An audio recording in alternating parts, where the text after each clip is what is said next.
Imaginary Friend. Written by Bolding.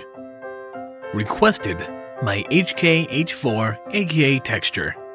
I appreciate your support so much, and I hope you enjoy. Chapter 1. One short of a dozen. They say writing a journal is good practice, so here I am. If you're reading this, chances are that I'm either dead or I finally snapped.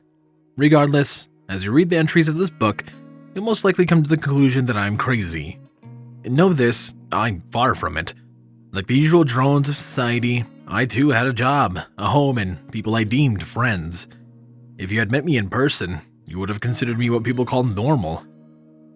But the definition of normality ranges from person to person.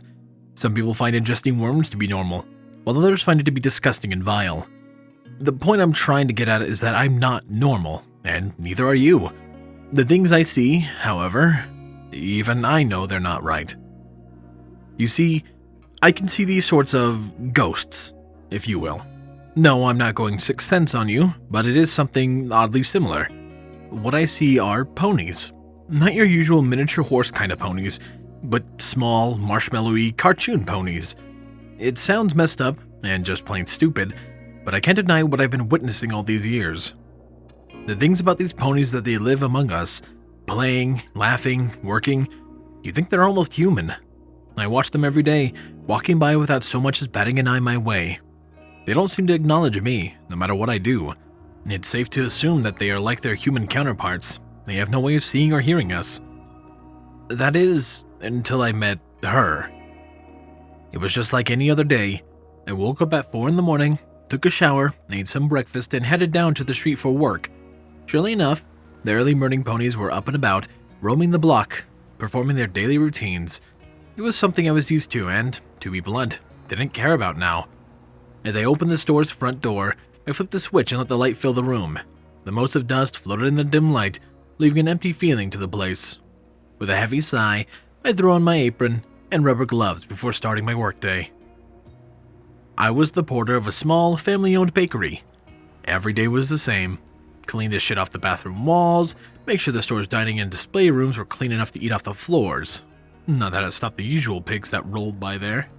After about 15 minutes or so of dusting and polishing the counters, I walked up the front and began sweeping the storefront. All was starting to make their way to winter, and the trees were clearly showing it. The streets were littered with blotches of red, yellow, orange, and brown. It looked pretty and all, but it didn't stop me from cursing under my breath from the extra work it provided. For the past few days, I did nothing but sweep leaves from the sidewalk. If you ask me, it's a useless endeavor. They're just going to blow right back by the wind. Alas, my manager thought differently. If it rains, those leaves are gonna get slippery as all hell. The last thing I need is for someone to twist an ankle on them and have a major lawsuit on my ass. He would always tell me. To be honest, I think he was just nervous about his financial problems. What with his store not doing so well and his wife coming closer and closer to having her baby. I really couldn't complain.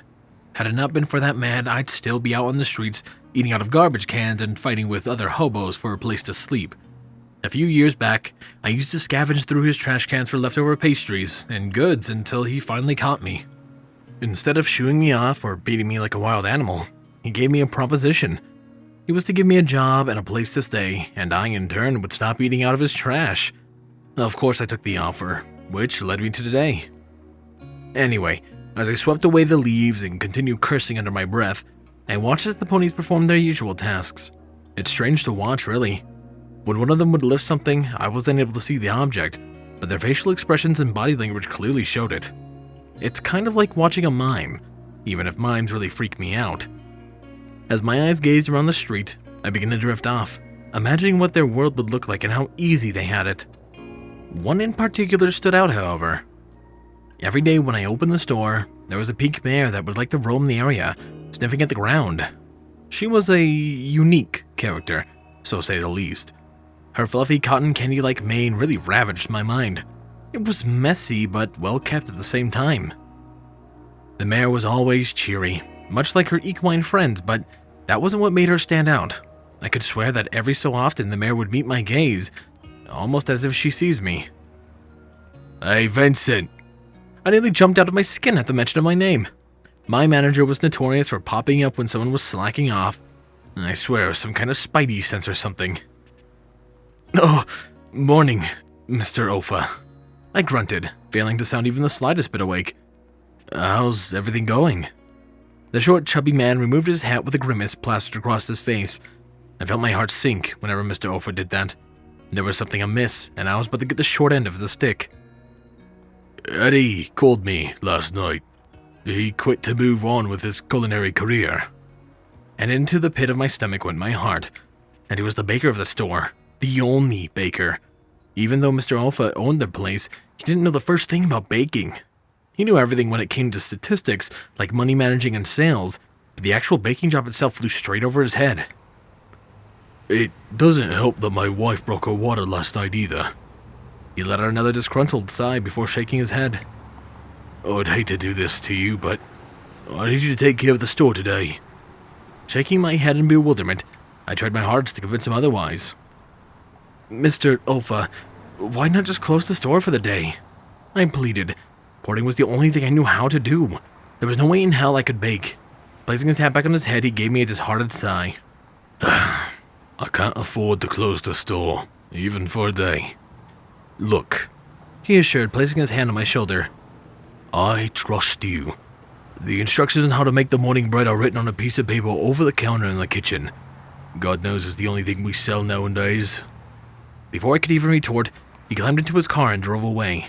There I stood for what felt like an eternity, staring at the empty spot in the street where his car had been before, trying to piece everything together. Looking at my watch, I checked the time. It was already 4:30, which gave me an hour and a half before the morning rush came in. I couldn't just let him down, but I didn't know the first thing about baking. "I can help you out." Turning around, my eyes met with the pink pony again. Her blue irises shined with sunlight, looking determined and ready to help a friend in need.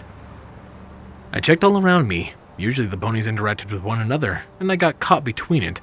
It drove me mad at times, thinking that they were actually talking to me. But there wasn't another pony around her for to talk to, which only meant, "Are you talking to me?" I asked, pointing at myself. The pink mare's eyes widened as the words escaped my lips, and her smile grew larger, making me a tad nervous as well. "Oh, you see me! Oh my gosh! She begins to jump around, bouncing like a jumping bean. You're the first one ever to respond! I'm so happy!" My heart began to race like wild. I wasn't gonna lie, I was just excited. After all, the years of seeing these ponies and not being able to interact with them was pretty demeaning. But there were more pressing matters at hand. "Listen, I know this is gonna sound rude and abrupt, but you said you can help me out, right?" The equine stopped dead in midair, something that to this day I can't figure out how. With a slow descent, her smile grew as she came down to the ground. "Yep, I know all about baked goods, especially bread. White rye, wheat, pumpernickel." What a funny name, pumpernickel. Say it with me, pumpernickel, pumpernickel. She started her bouncing again, leaving me hanging there in complete dismay. Figures the one pony I end up being able to communicate has the attention span of a goldfish. After a few more bounces, she stopped again and turned around to look of concern. "How mean of me! I forgot to introduce myself. My name is Pinkie Pie. What's yours?" Pinkie Pie? I thought to myself. What a strange name. No matter, I need her help, regardless of how crazy it seems. "My name is Vincent Panem," I replied, extending my hand out for a shake. Pinkie looked at it for a moment, trying to comprehend what I was doing. With a steady leg, she raised her hoof up and attempted to shake my hand. Attempt being the key word. As soon as her hoof touched my hand, it went right through it. It was worth a try, I muttered under my breath. Standing back up, I proceeded to enter the bakery with Pinkie not too far behind. It was strange. I've seen many ponies walk through walls, but watching her do it in front of me sent an eerie chill down my spine. Entering the back room, I checked the spot Mr. Ofa said the paper would lie, and sure enough, it was there. The instructions were rather simple. I was to make 10 loaves of white bread, and attached was the recipe, which was clearly printed from the first site he Googled. Looking over the paper, I began grabbing the ingredients from the fridge and pantry. "Why are your forelegs like that, Vinny?" She asked me as I carried a bag of flour to the prep station. Looking down, I made sure to double check that the bag was in my grasp. "You can't see the bag of flour in my hand?" Pinkie shook her head, eyeing me weirdly. More and more questions began to ferment inside my head as I ready to pour the flour into the giant mixer, along with other ingredient necessary to make the dough. What kind of flour are you putting in? Pinkie questioned before I could pour the bag. Looking at the cover, I read it aloud. Pastry flour. Pinkie's eyes widened to the size of saucer plates. No. You never put pastry flour for bread. She shrieked, trying to swat my hands away from the bag, even though it was proven that we could not succeed at such a feat. We need to use all-purpose flour. The bread is supposed to be chewy, not flaky. Besides, we have to mix all the dry ingredients before we put in the flour. Wrenching the bag away from the machine, I ventured back into the pantry and looked around. Sure enough, the flour packages looked the same, but held different labels. This entire operation would have been ruined if I hadn't been for that mare.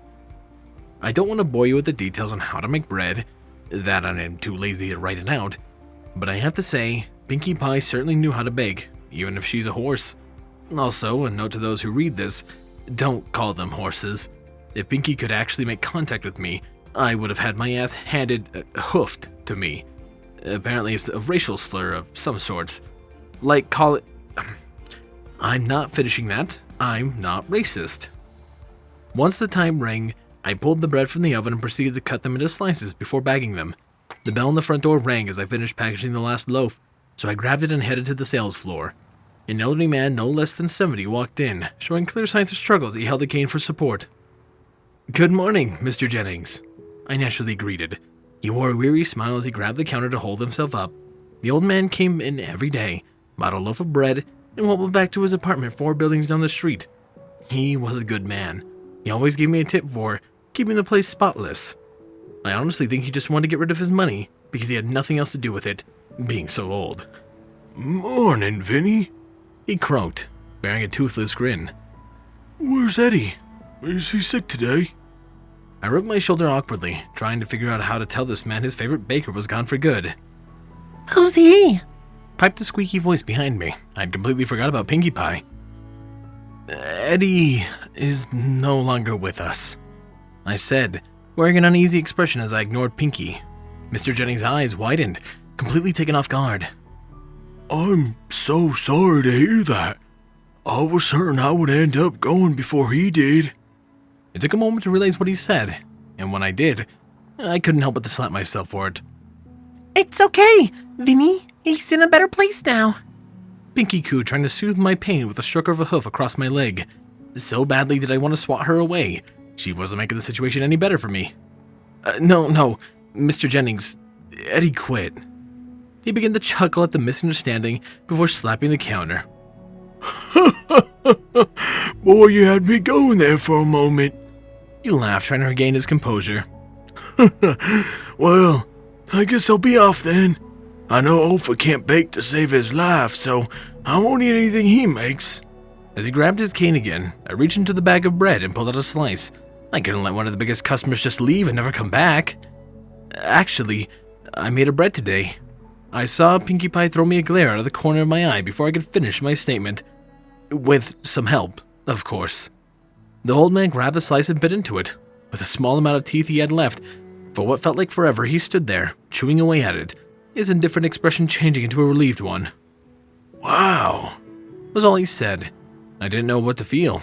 He was either mocking me because he thought it was going to be horrible, or he was generally amazed that it didn't taste like crap. All I did know was that he handed me a $5 bill and grabbed the bag before thanking me and heading his way out the door. Have a good day! Pinkie squealed, making me jump for the umpteenth time today. Shaking my head, I made my way back to the kitchen, but not before hearing, "I will!" as the door closed. Reaching my neck back towards the door, I stood there for a moment, watching the old walk down the street and away from the store. So badly did I want to run out after him and ask the question that was irked me. Did you just hear me? Pinkie asked, looking at me with excitement. Before I could even think of an answer, she bolted out of the building and toward the old man. As I stood there in awe, for the rest of the day I performed my usual duties while waiting for either of the two to come back, cleaning, selling, and generally sitting on my ass. But neither of them showed. As I marked off this day in the journal, I leave one note to remind myself if I ever forget. I'm not alone. There we go. A new fic and requested by HKH4, aka Texture, I believe the second longest supporter of my channel. On the topic of supporters, I'd like to thank all my other supporters. Thank you my tier 1 Patreons, Chase Lemaster, Squall Windfeather, Starlight Blaze, Nine Tiny Equine, Rainflicker, Dreamless Portal, and Stu Hex. My tier 2 Patreons, Capt and Blueshadow, Solus, Sword Brethren Morded, The Animated Ghost, and of course HKH4 aka Texture. And a special thank you to Silent Titan. I appreciate your guys' support so much and it means a ton to me. Other things that would mean a ton to me is for you to check out a fic that a friend of mine created called Somnolence. I'll be leaving it in the description next to the original source of the story. If you go down there, tell Squall I said hi and that I'd love him. Besides that, I thank you guys for watching. This has been Firehearth. Have a wonderful day.